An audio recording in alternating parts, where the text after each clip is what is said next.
Morning, everyone. Thank you for joining us on this slightly grey and miserable Thursday morning. We're just going to give another couple of minutes just for people to dial in, and then we'll get cracking.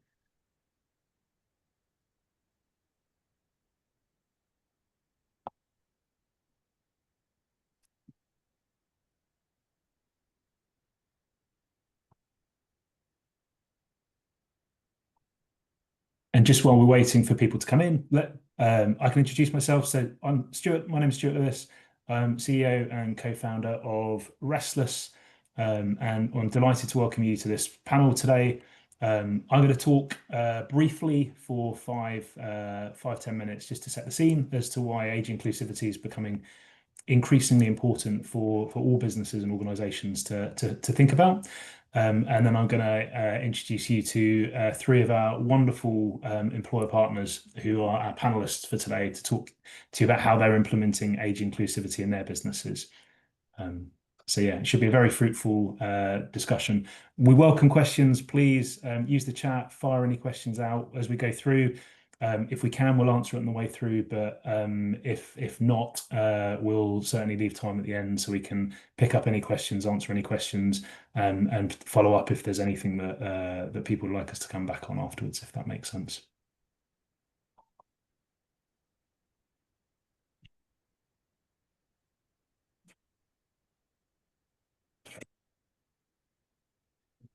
Brilliant. So people still dropping in, but I think let's kick off.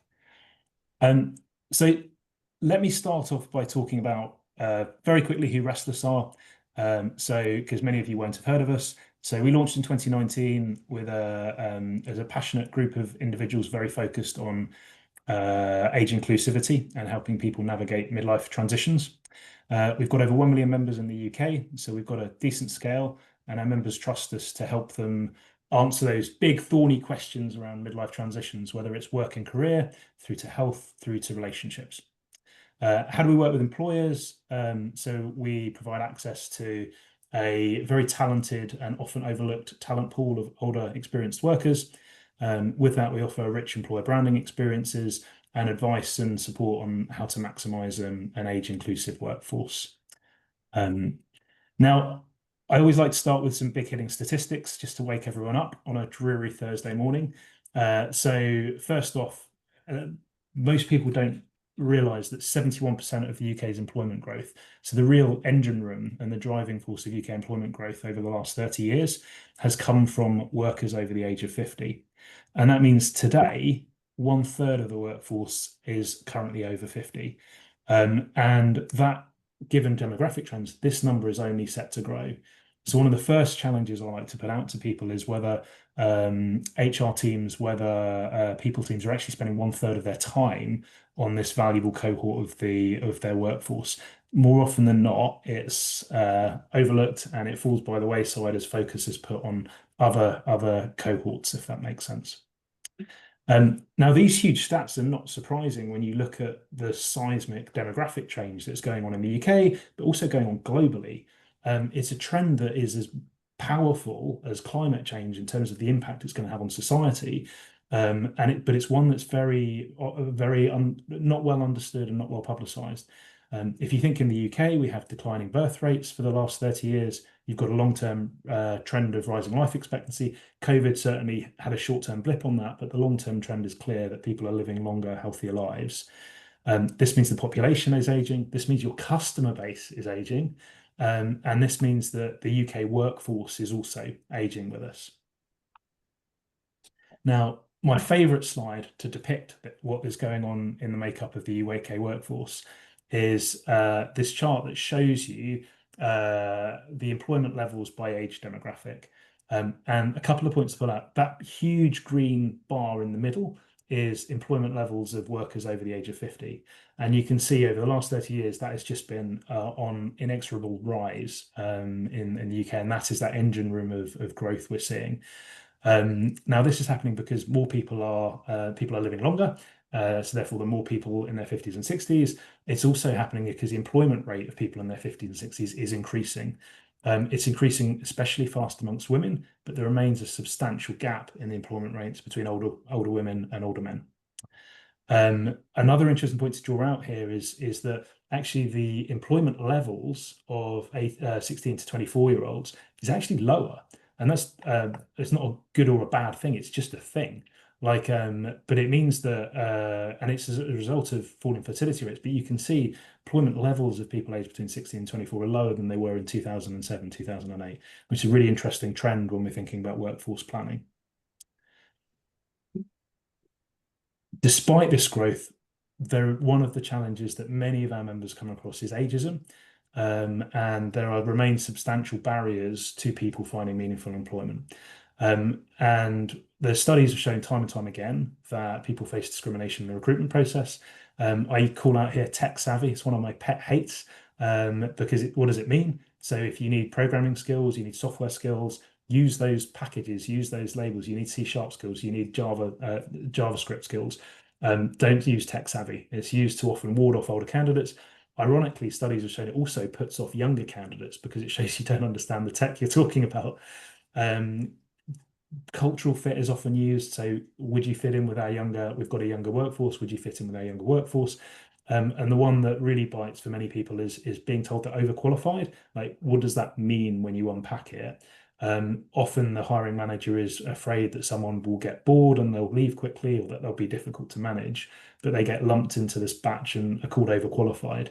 I think it's really this link between age and hierarchy is kind of quite interesting and quite damaging at times. So if you think we're great at respecting age when it's followed a linear career path to the top, like most FTSE 100 CEOs, management teams will be in their 50s or 60s. But when it comes to middle management, that's when people often get told that they're overqualified and they can struggle to find that kind of meaningful next rung on the ladder. So it's great. We'll let you run a country or a business, but not a department. It's a fascinating kind of trend that's picked up. Once employed workers receive less workplace training, that can affect their chances of getting back into the workforce, certainly with the pace of technological change, if they're not being kept up to date with skills in AI and other technology skills, and that can create this virtuous circle.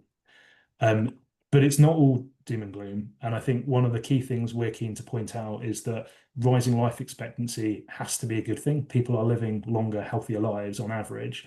That's fundamentally a really good thing. And I think it's one of my favorite quotes to use at the moment is by John F. Kennedy. So written a long time ago, but still very pertinent today.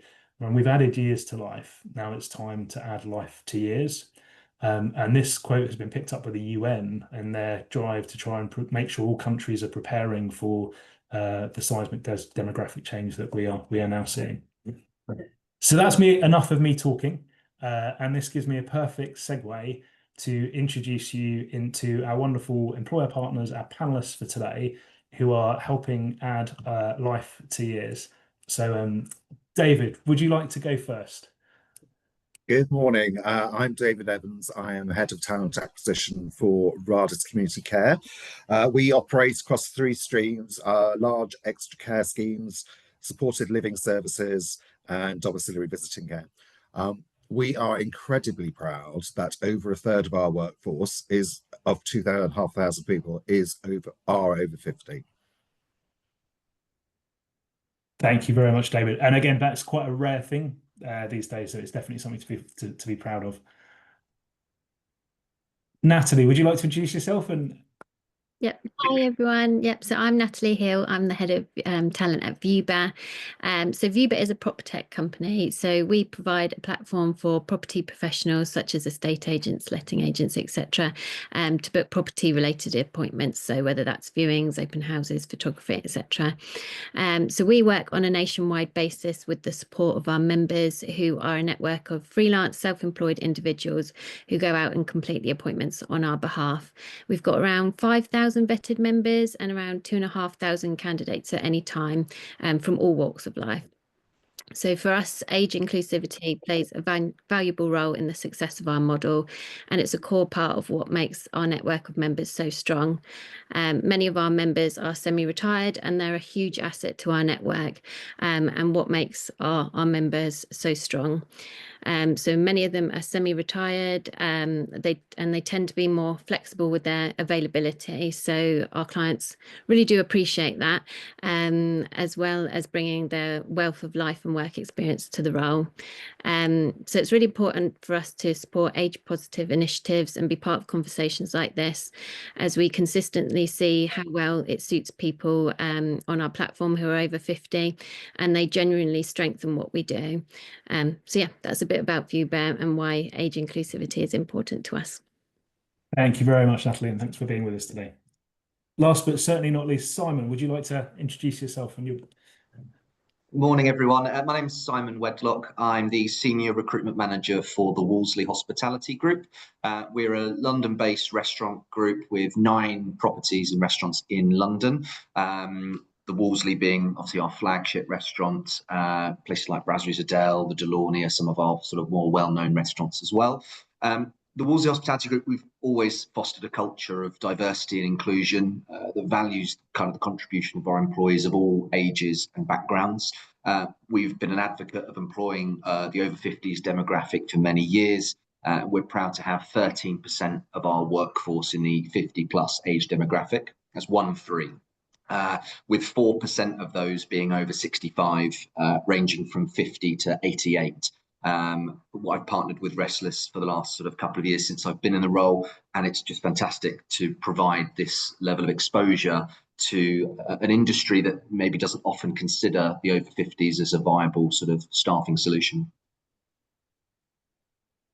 Thank you very much. And let me stop sharing my screen. So it's great to have you all here, and I think across your organisations you cover a really broad range of industry, of skill type, of requirements, and yet you're all very focused on how do we make sure that's part of our overall inclusivity.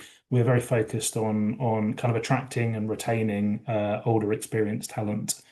I think one of the starting points, I guess, is like, it would be good to talk about is, from a recruitment perspective, if you think of that top of the funnel, how have you changed, or have you changed anything from recruitment perspective to enable kind of lateral career changes to come into your pathways, or from a advertising perspective? Would love to hear your thoughts on what you've changed and how you kind of try and attract older workers into your organizations. And who wants to go first? Don't mind going first. Yeah, so at ViewBear, I wouldn't say we've fundamentally changed our strategy, but we've definitely become more intentional about how we communicate the opportunity, especially with our language, as you mentioned, Stuart. But yeah, we've always welcomed people from all backgrounds, including those who are over 50 and semi-retired. But we're now more proactive in highlighting and marketing the opportunity to those individuals. So ways that we've done that, obviously partnering with Restless, and signing their age-friendly employers pledge, celebrating and promoting the Age Without Limits Day. And then we also have like a dedicated page on our website all about embracing age diversity in the workplace. That makes so much sense, and I think one of the stats I also proudly talk about is like 40% of the part-time workforce is over 50. Like nearly 1 in 2 of all self-employed individuals are over 50. So that thirst for flexibility becomes really, really important for many older candidates. Not everyone, but for many candidates. And I think that plays very well into certain role types that historically might have been thought of only for a student demographic. Students still have a great role to play there, but the older demographic are increasingly kind of playing more and more of an active role in those kind of part-time flexible opportunities. David, would you like to, you put your hand up as well. Would you like to go? Yeah, we specifically created to sort of target relevant demographics, certainly the over 50s, gentlemen, men in care, which is very, very low. So we created an advertising campaign called Now I Care, which was really designed at the more mature markets who be coming to us not from a care background, but maybe hospitality, maybe retail, or really ideally just wanted to return to the world of work. We were very conscious that, you know, in the economic climate after COVID, all these things, maybe people who had retired would realise that a pension pot was probably not as large as it was going to be and wanted to come back. Maybe the bank of mum and dad was kicking in, and that was a demographic we had to help. And probably also it was those people who wanted to give something back to their community. So community is part of our values, and we really welcome letting the outside into our services. Absolutely, and that kind of that look for purpose, looking for giving something back to the community, being present in the community is something we see a lot of our members looking for. So roles that have that social interaction, whether it's in a caring situation, whether it's in a front of house situation, we know it's incredibly popular for many people who often think like one of the common themes, it seems to happen to people at different ages. For some people, it's in their mid-40s. For some, it's in their 70s. But people have this kind of transition period where they kind of occasionally pop their head up and they go, I want something different. And they don't necessarily know what that is. But having those lateral entry points for people of all ages, so all age apprenticeships, all age kind of entry points, is so powerful for being able to attract and engage this audience. And Simon, would you build on any of those elements from a recruitment perspective?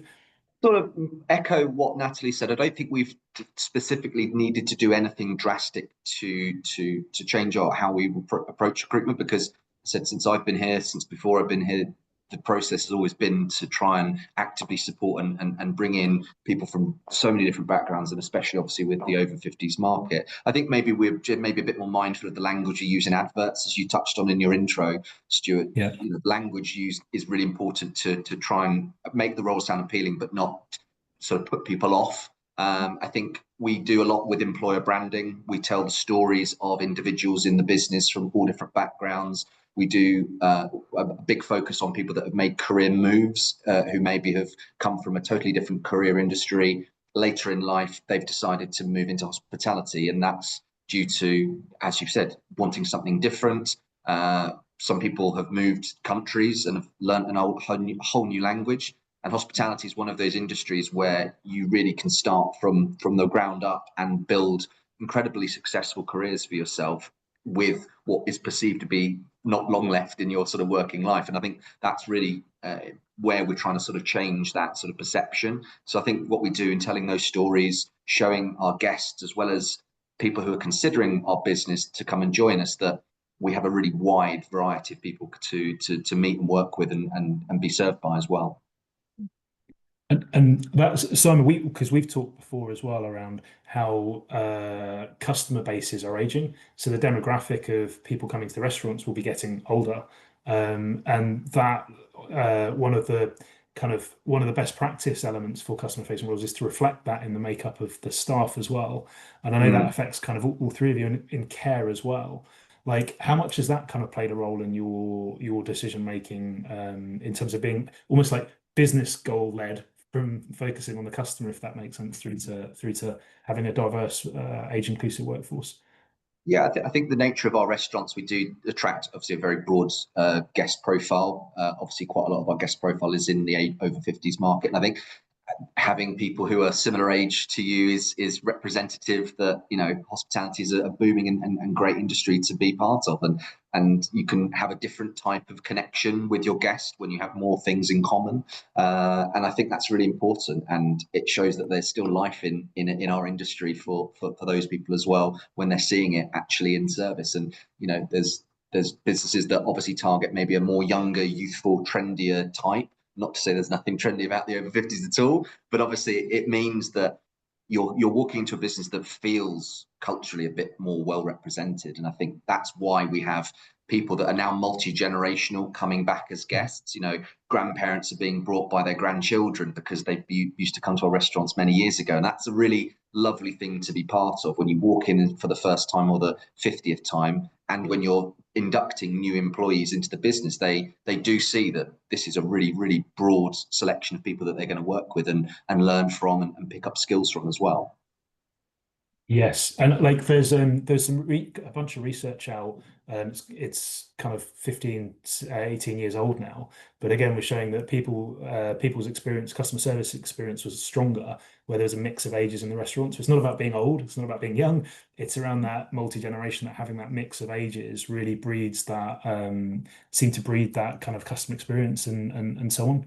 I know we've worked with a few technology firms So we all kind of have been there, that experience of walking into a technology retail business and being met by only people of a certain younger demographic. They're a core part of the workforce, they're essential. But if you're an older customer, that can be daunting. So again, having a mix of ages and that in those scenarios, I think can be helpful for customers to see that representation. Do you see that within the care sector, David? Because obviously many people in the care sector are in their 80s or 90s. Does that kind of Yeah, for us, it's obviously our largest core businesses are extra care services, and these are really large buildings with, you know, people who live in their own apartments or flats. Um, you have to be over 55 to live in them, but you're right, the core demographic is probably 70 to 80, but the over 50s market or worker gives us that continuity, gives us that ability to make relationships with like-minded people. It just gives a balance, and the continuity for me is really important, because that's how you let people, you know, live their best lives, by having those good relationships, not seeing a frequent turnover of unfamiliar faces coming to look after you. So it's really important, and we like that life experience that the over 50s bring. They're a really good stabilizer also for the younger core team, in terms of supporting them, mentoring them, etc. So they really are a kingpin between both the client and team member. Yeah, those kind of two-way mentoring relationships are fascinating. So we've our youngest team member for us is in their early 20s, our latest in their very late 60s, and that kind of, you see those two-way mentoring relationships just work so powerfully from an organizational perspective. And if I think about, so one of the things that again, ONS did a bunch of research, qualitative research, about trying to understand what motivated people to return to the workplace in their 50s or 60s. And one of the biggest things was flexibility. So often way above monetary reward, it was around purpose, it was around kind of contributing to society, it was around social element, but and flexibility was one of the top things. Like, it would be great to hear how you approach that flexibility, because obviously it's easier in some sectors than others, and obviously business priorities have to feed into that. But like for something like Viva, Natalie, flexibility is a core part of the role proposition. How does that work for you guys, and what's the feedback you get from people? Yeah. As you said, flexibility is really at the heart of how we work, both for clients and our freelance members. So for our members, it means being in control of their schedule and how little or much work they take on. Obviously, the role is offered on a self-employed freelance basis, so there's no set hours or minimum requirements. They're emailed appointment invitations, and they can accept, reject, or ignore them as they see fit, based on, you know, their availability, their interest, their location at the time. So we find that flexibility often gives people the confidence to try something new, because they can ease into the role at their own pace. So whether that's someone that wants to do, you know, 1 or 2 appointments a day, a week, a month, it's completely up to them to decide. And we've designed our platform to support that. In terms of feedback, we get really positive feedback on the model and the flexibility it brings. They tell us that they enjoy working on a freelance basis because they can dip in and out as it suits them without the pressure of a fixed schedule that employment would bring. And that's kind of what they're looking for at over 50. They're wanting to stay active and engaged, make use of their skills and experience, but still keep their time their own. Yes, and we know the roles are very popular on site, and so there's certainly a strong draw from this candidate base. David or Simon, would you add anything on flexibility at all? Obviously, very different business model, very different constraints, but I know that this is something that comes up time and time again. Yeah. So obviously, hospitality is not necessarily considered one of the most flexible industries. You know, we're dependent on when our guests want to go out, and typically most people go out after work, in the evenings, on the weekends. So that as an appeal is often one of the biggest challenges is how do you convince people that? But once you're in it, you're in it for a long time. I think with our restaurants, quite a lot of them are open for breakfast, and we do an all-day offering. So shifts do start early morning, some as early as sort of 6 o'clock in the morning. Getting 18, 19, 20-year-olds out of bed to start that early sometimes isn't always the easiest. But we also offer lots of part-time roles as well. Throughout the day, we challenge our managers to be quite fluid with their rotas, because again, to promote that sort of culture of supportive, nurturing, diverse people, you want to make sure that you can be as flexible as possible. And we do often find that the older workers are usually willing to be more flexible. They've got needs that are more fluid, that they can accommodate. They've got family commitments. They can do things like dropping grandkids at school in the morning, and they can then pick up shifts that other people can't as well. So I think that allows us a little bit more flexibility to be able to offer that, and we do tend to find a big hookup on that as well. And also, because we've got 9 restaurants in a fairly dense location in London, people can pick up shifts in other locations if they want to. We can send them over to a couple of our other restaurants if they're looking for extra hours, or if there's a specific shift that needs to be covered, we can always offer that as well. I think that flexibility is absolutely vital. Our business is 24 hours, 24-hour care. So we have to offer a level of flexibility to meet that need. And going back to my consistency point, if we've got a waking nights role, I'd rather have the same face filling that on a regular basis than an unfamiliar face. So we find, to echo your point, Simon, that sort of fluidity of more mature workforce really helps us do our best work. Yes, and the continuity piece has come up quite a bit as well. Like again, the data's outdated, but the ONS did a piece around kind of duration and role, and often older candidates had a higher retention rates once employed. Have any of you guys, I'm putting you on the spot now, but have any of you guys done any statistical analysis on your employee retention rates at all, or? I don't have anything to hand at the moment, but just on that point, we tend to find that older employees do require less training. They have more life experience. They have more skill sets to bring, certainly more experience and exposure to customer service. They're not necessarily as phased by it, certainly in the front of house side of things. So you tend to find that they don't need to be as length of time training, which sometimes is where you get a little bit of that drop off in the first sort of 90 days. So that tends to lead to people staying in the business more, because they get into the role quickly, they cement themselves, and they find that sort of stability of the role.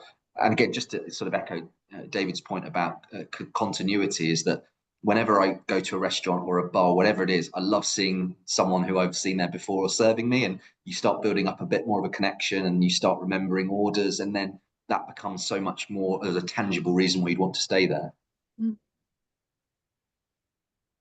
That makes a lot of sense. We touched on it a little bit there, like in terms of training, because one of the challenges people will often face is that they won't get invested in or have the same access to training opportunities. I think, Natalie, one of the things I was really interested in is, despite you being a very flexible workplace model, is the training you have in place or available to people to kind of progress. Do you want to talk a bit more about how that works? Yeah. So on our platform, members have access to an academy, obviously completely free. And with that, they can choose if they want to engage with it or not. They have modules where they can complete short little information sections with quizzes at the end to upskill. So this might be a member that joined to do viewings, but they're interested in creating floor plans, for example. So it just covers, the basics of how to sketch a floor plan, how to measure a property. As I said, a little quiz at the end to check their knowledge, and then they submit a sketch that we have a look at and make sure it's what our clients are expecting. And if it is, then great, and they then become eligible to complete those appointments for us. So yeah, they can dip in and out of the academy as and when they like, and if they want to get involved as much as possible, they can, and if they just want to stick to the viewings, then they can do that as well. And it's that the thing that because there's a few self-serve kind of learning platforms out there. The thing that I really like is that link between the certification to access different type of work and different kind of job opportunities as well, if that makes sense. That's the bit I think makes it really stand out in terms of those progression opportunities. And David, I know from a lateral, you're passionate about kind of letting people from all walks of life come into care, even with no background in care. Like, how do you manage that? Because obviously care is a regulated profession. You need standards need to be high. Like, Yeah. how do you manage those two? How do you bridge those two things? Well, we say you don't have to have experience to care, and you hear me say all the time, if you don't care, we can't help, we can't make you. That's as simple as that. So we have been doing a piece of work with the University of York and Skills for Care to commit our approach to a values-based approach to recruitment. So we got a product now called Curious About Care, and we have seen these are scenarios. So how would you handle a certain situation? Da, da, da, da. And we've seen that by giving these to candidates at the beginning of the process, they always tell if they complete that, they always show up for interviews. They were engaging them straight away. But that's for everybody, and I can't stress that values-based bit enough. I mean, the mandatory training, like moving and handling, etc., is mandatory. Yes, of course, we can teach you that, but we can't teach compassion. We can't teach sincerity. We can't teach all those being a learning and helping hand or a leaning ear. So it's vital that we do take that approach. It's not about competency. We can teach you the competency. It's what you're going to bring to form those great relationships. It's all about values-based hiring. Yeah. And like, as you say, and often because when we've, I'm jumping about a bit, but there's that stereotype that older people don't understand technology and so on. Most of the employers we work with see that as a hard skill. So actually, if you can teach technology, you can teach those skills. You can't teach those values part that on the flip side. No, to echo what Simon said earlier, when I first started the role here, I was very determined to make sure that our job adverts weren't biased against any age group. So dreadful words like dynamic were removed. And I don't know about anybody else, but I find it so frustrating with the care world. You go into a job advert, it says, we have an exciting opportunity. No, it's not an exciting opportunity. It's going to be a very rewarding opportunity, but some days they're going to be really tough.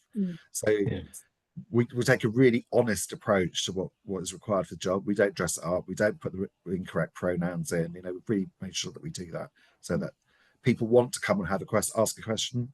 People want to come and see our inside our world. So.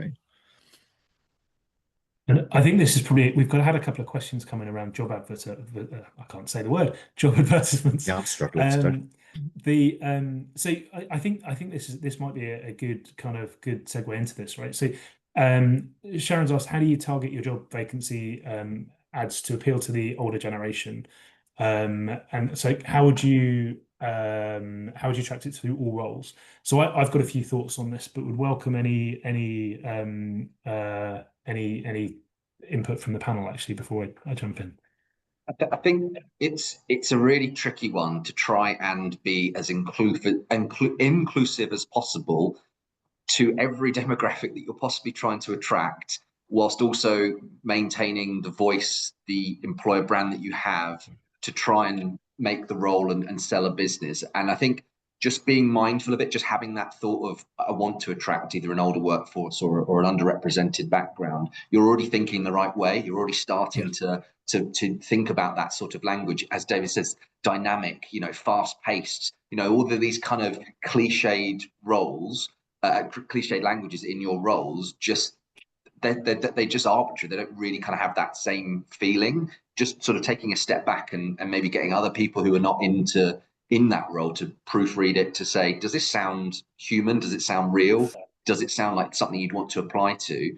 And go out to a demographic that you're looking to try and approach and see, does this sound like something you'd want to be getting involved in? Does it sound like a job you'd apply for? If not, how can we make it sound more inclusive? But it is just a tricky one to try and balance every part of that sort of diversity piece, I think. Without it also being really bland, right? Yeah. You've got to make a role sound exciting, and you do need to use certain adjectives to do that. But you've also got to be mindful of what adjectives are going to appeal to some people and not appeal to others. And it's a little bit of a minefield, but there is a way of doing it, and it's maybe not to overthink it too much. Certainly in our supported living services, where we support people predominantly with learning disabilities, autism, challenging behaviours, we sort of tailor make the adverts around them and around their interests and their hobbies. So the example I'll give, we had one gentleman that we support who is very outdoorsy, loves walking, swimming, skating.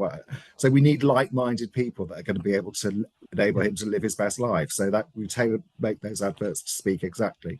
I don't think it's right to have an advert in supported living that talks about the disability, because you need to see beyond that to support the person. So it's that like-mindedness that can help that person is probably the way we approach it for supported living. Yeah, absolutely. And I think like Simon, I really like your point around it's about focusing on it. So if you're asking these questions, you're half the way there, right? And that comes back to this trend is here. 1/3 of the workforce is over 50. It's only getting bigger over the next 20, 30 years. The biggest thing to take away is like, am I thinking about this demographic? Am I focusing on it? Am I asking the right questions? If you're asking the right questions, you'll get there. And often when it comes to things like career sites, we'll see a very diverse group of individuals on the imagery on a career site. It won't be any older individuals, or little flags that can be kind of inclusive for all ages. For example, Suzanne made a good suggestion on the chat channel as well. Like you could say, we welcome applicants of all ages. So it's a very inclusive statement, but it's a very clear sign to someone who's an older candidate that actually they would be given a fair hearing. And often it's that just kind of waving a banner that you're going to get a fair hearing is enough to encourage more older applicants to apply, actually. We've done quite a bit of work in hospitality over the coming out of COVID, actually. And we've seen a huge step change in attitudes from candidates, but also the kind of the employer branding from a lot of hospitality businesses. And Simon obviously one of these, but kind of waving the flag saying, actually, we welcome older candidates now, because perhaps pre-COVID it was not quite as some organisations have always been, but maybe not quite as welcome. They've waved a big banner saying, hey, we welcome candidates of all ages now. And that candidate, we've seen that sentiment change. So when we've surveyed it, people's attitudes to working in hospitality, people like the idea now of being in front of the community, working in their community cafe, working in the community pub, for example.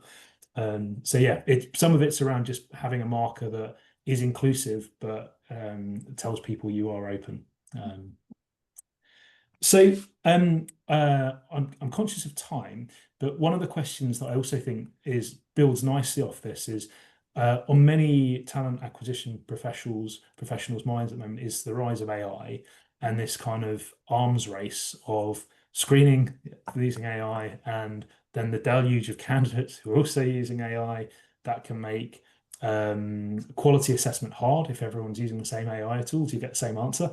And how are you guys seeing these trade-offs in your businesses?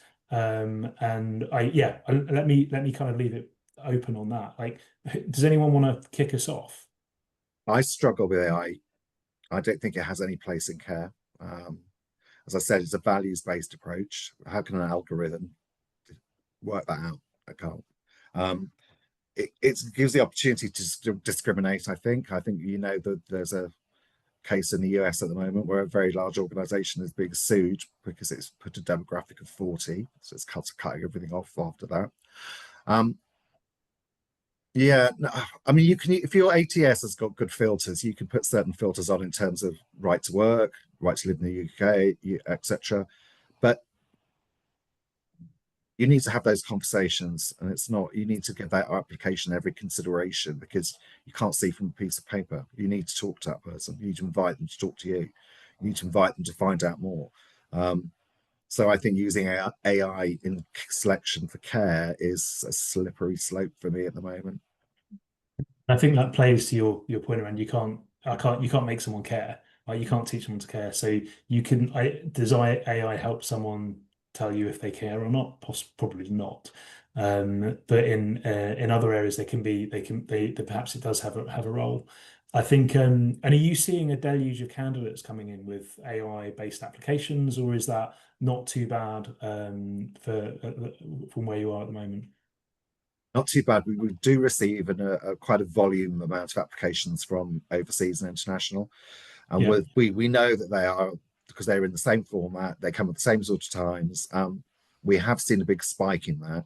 Funny enough, since April, we closed April on about 6,500 applications. May, we beat that. That's unheard of. So we thought, is it the rise in employers' national insurance and national minimum wage, where some care providers are not able to offer sponsored employees the hours that they said they were? So that there is a big displaced community. But certainly, yeah, it's a rise, but it's a better place to be, I suppose. I'd rather have 6,500 applications, but you could argue that AI could help you go through those. But as I said, with the filters that we have in place, we can easily identify those. The sad thing is, there's a large amount of workers from overseas that were on sponsorship who are now displaced, which because all care organisations can't give them their guaranteed contracted hours. So it's a bit alarming, but it's changes in legislation in the government recently, but that's contributed to the volume that we're getting. Yes. Yeah, that makes sense. I know with the recent changes, it's going to be enormously challenging time in care recruitment over the next few months, or next few for the foreseeable future. Simon, Natalie, like how are you seeing that kind of AI arms race play out in your worlds? Well, at ViewBear, obviously we're a prop tech company, so we're embracing AI as we can, best we can at the moment. So we've got 5 member roles, one of which we use AI in our initial stage 1 screening. So we don't ask for CVs as no experience is necessary. So we just ask at stage 1 for them to write down 4 simple answers to a question. And previously reviewing those would take in up to 10 working days for us to go back to the candidates to see if they were successful, and it was only getting longer with the rise in applications. So yeah, we introduced AI just to screen the answers to those 4 questions alone, and obviously trained and tested it extensively. And now we can assess their stage 1 applications almost instantly. So it's improved user experience, and it's reduced the manual workload for my team, which is essential with the growth that we're experiencing. But that said, we are very cautious with how we use the AI. So we've designed it to flag applications for manual review when needed. We carry out frequent spot checks of it to make sure that it is still accurate and aligning to the prompt that we've given it. And then we also obviously clearly inform the candidates that AI is used at that stage. So both directly above the form, we have a little disclaimer, and in our application guidance notes. So we give them the option to opt out if they choose, because obviously there will be some candidates who AI might disadvantage, and we want to ensure that that's not happening. So they can opt out and have a manual review if they wish and feel that that would be suitable for them.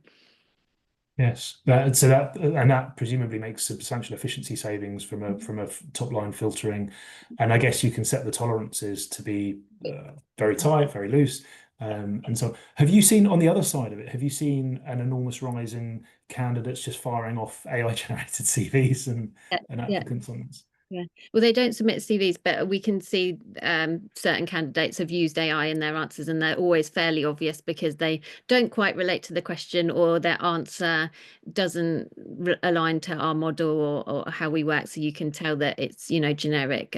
So yeah, in those cases they would be declined. But if they're used in a way that's an asset, and the answers are still, well thought out, and you can tell that they've just used it to assist, then that's absolutely fine. We embrace that, and yeah, that's no problem with us. You can always spot them, can't you?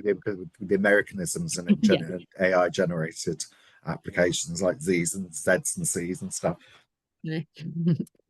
Yeah, I always find it fascinating that kind of the use of AI is actually AI doesn't like AI, so like the use of AI is almost a hindrance in the AI screening. And Simon, like how do you see this play out in your world? Yeah, so from our side, we do similar to to what David says. We want to see the person in the application. We screen all of our CVs that we get through all of our applications by either the recruitment team, there's myself and two other colleagues in that, or we have hiring managers at the restaurants who are responsible for reviewing and looking at their CVs as well. So we don't use at the moment any AI tools to sort of screen that. Obviously, the volume is still quite high, but it means that we're not missing anything, and we're trusting that the people that we're training are doing an accurate job on it. We do regular recruitment training sessions for hiring managers at sort of mid-management level and above, so that we kind of keep up to date with kind of the way that candidates are applying for jobs. But everything is done through an ATS, so there's obviously the tech side from that, but you need that nowadays, and we get thousands of applications every month, so you couldn't do it without it. We do put a sort of a screening question in, but that's more of a right to work thing, which seems more relevant. But even so, if someone hasn't got the necessary right to work and they click no, we'll still consider their CV unless they're out of country and we haven't got the sponsorship to be able to bring them over to the UK, which we don't anymore because of the changes. But in terms of behaviour of candidates, for back of house, I don't see many. When I say back of house, I mean sort of typically kitchen or within the sort of back of house of a restaurant operations. Don't see huge amounts of AI generated CVs unless I just can't spot it. Seems to be a little bit more language being used. A few years ago, probably 10 years ago, it used to be Google Translate, and you could spot someone that's just put it in because it wouldn't really make sense and the language didn't quite make a perfect translation. But now it's really long paragraphs, typically in covering letters, which are just so well written in terms of the use and the variety and the length of some of the words that they're using. And you think, that doesn't sound genuine, and that's kind of where you kind of maybe pause. We're obviously not trying to be judgmental on that because it usually is quite a positive, very self-promoting sort of message, but then you'll still review the CV and make a call according to it. But I think the takeaway really is obviously that AI is a rapidly moving vehicle at the moment that is not slowing down. And I think for an over 50s demographic, certainly the people that are using Restless and those that are, considering using Restless, is to just make sure that your teams and those that are going to be applying for jobs have got some sort of finger on the pulse when it comes to understanding how AI is used, whether that's informing people of the recruitment process. And obviously, as Natalie's is a different type of business model, so it's going to be different versus, say, somewhere like ours or someone like David's. And I think before it goes too far that people can't catch up, it's really important to just make sure that that's being considered in either your workforce or with obviously the people that are applying to jobs, because there will be a point in the probably not too distant future where some people will be so overwhelmed by how it's demanding and taking over every aspect of digital life that it creates even more isolation and loneliness and an inability to feel connected with the ever increasing kind of digital world. And I think we try to do as much as we can to promote tech sort of training. All of our training is done online using an online learning management system. For those that can't and are a bit unfamiliar with it, we make sure we sit with them and make sure that they are able to log in, they're able to do the mandatory and the extracurricular training that they need for that job itself. Just take a little bit more time, but it's really important to stay as connected as you can to this sort of slightly out of control thing. Yeah, it's a really interesting point I find about just general societal change like this, because it's such a big change or transition coming around LLMs, around AI. People think it's scary and they think it'll be complicated, so people put off getting involved in it. Like one of the things we're talking with our members a lot about is, we saw the same with the rise of digital internet 1.0. The principles of, if you take marketing, for example, haven't changed. You've just got a new channel to use it for.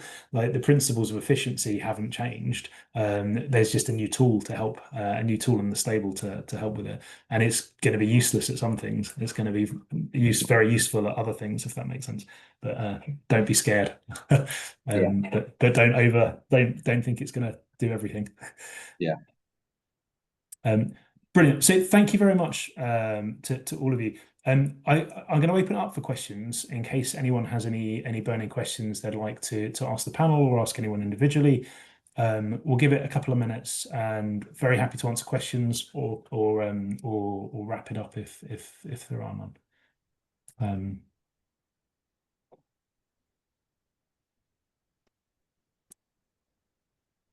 Just while we're giving people a couple of minutes, any good benefits? Here we come. They're coming in. Any good benefits you offer specifically tailored to older people? Let me open that up to the panel. It's something we're looking at very, very closely at the moment, because having a multi-generational workforce, different generations want different things. So for our older workforce, we're looking at things like will writing services. We're looking at financial planning for retirement, those sort of things that are probably more beneficial to them, that obviously a Gen Z wouldn't be interested in. So we're looking at the whole benefits package to say, right, what do each demographic really need? That makes sense. Yeah. That makes sense.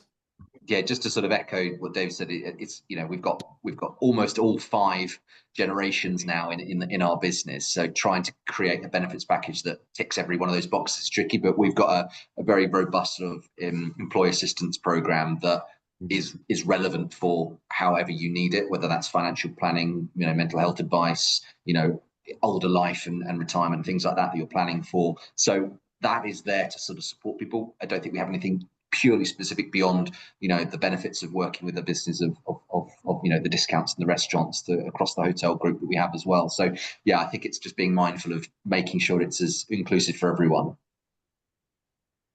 Yeah. And with Vuba, obviously, because they're self-employed, we don't offer a benefits package.